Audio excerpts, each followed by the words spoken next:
Hi there, all you vagabonds of the Western world. How are you doing?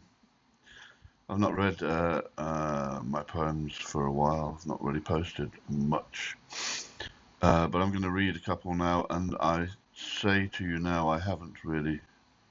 I'm not great at reading them, my own poetry, but I haven't really rehearsed these, so I'm just going to read them off.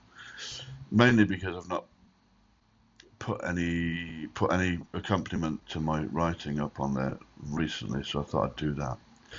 So the first is called Katalambano, which I was really quite pleased with, and which didn't get a heck of a lot of feedback, but I got less than the second poem that I'm going to read, which is called Joining the Idiots, which surprised me. Anyway, let's start with Katalambano. Excuse me if I'm not looking directly into the camera whilst reading, because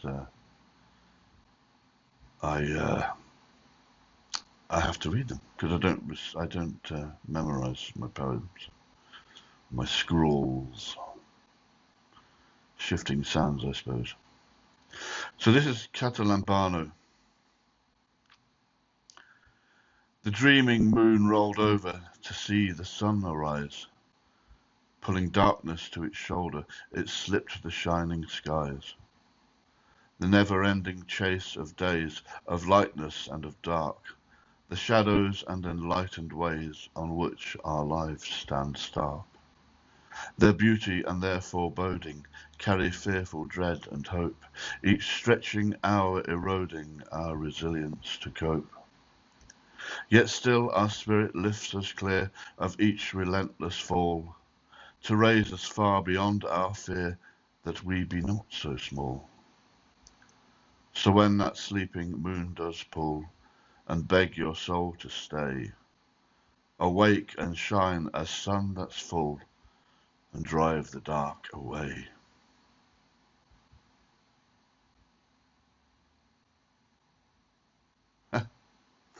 I wrote that in the pits of despair, in which I failed to drive the dark away, I suppose. Isn't that weird? It seems strange to me that in times of despair I can write something with hope.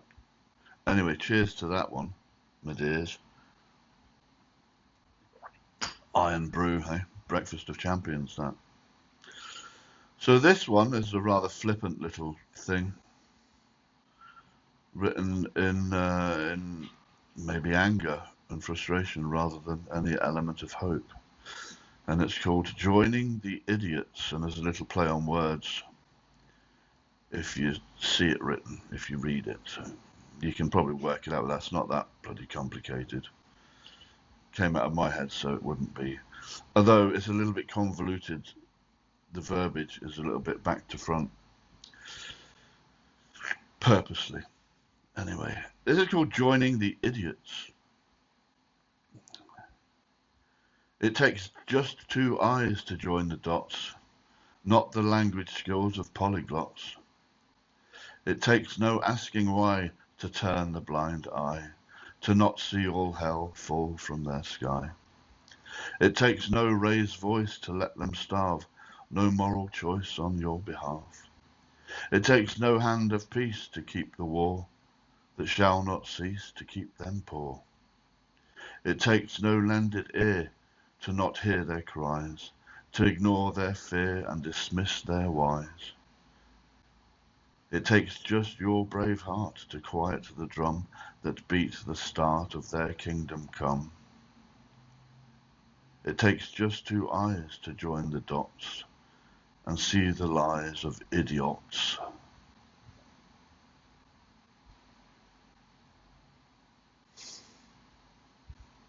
On the morning after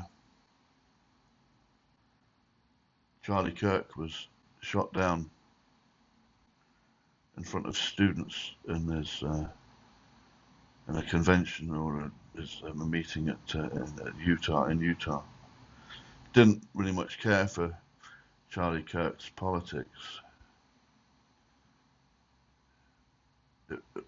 but I defend his right to speak his views and to defend his beliefs. And personally, I thought it teetered on the divisive on some occasions, although he wasn't as quite as bad as some or many. Anyway, a bad day for America, and a bad day for all of us possibly, because it might just influence how the president responds to perceived threats domestically and externally now. He's obviously becoming more and more emboldened with his totalitarian style of leadership. We might be having rallies and, anyway, I'm not going to get into that. Anyway, so that was Katalambano and Joining the Idiots, joining the dots. I hope you're all well and keeping your chins up, because you're going to need them. Because I don't think things are going to get better anytime soon. But I hope they do, and I hope I'm wrong. TTFN, be good to each other, be good to yourself. Don't follow my poor example. TTFN.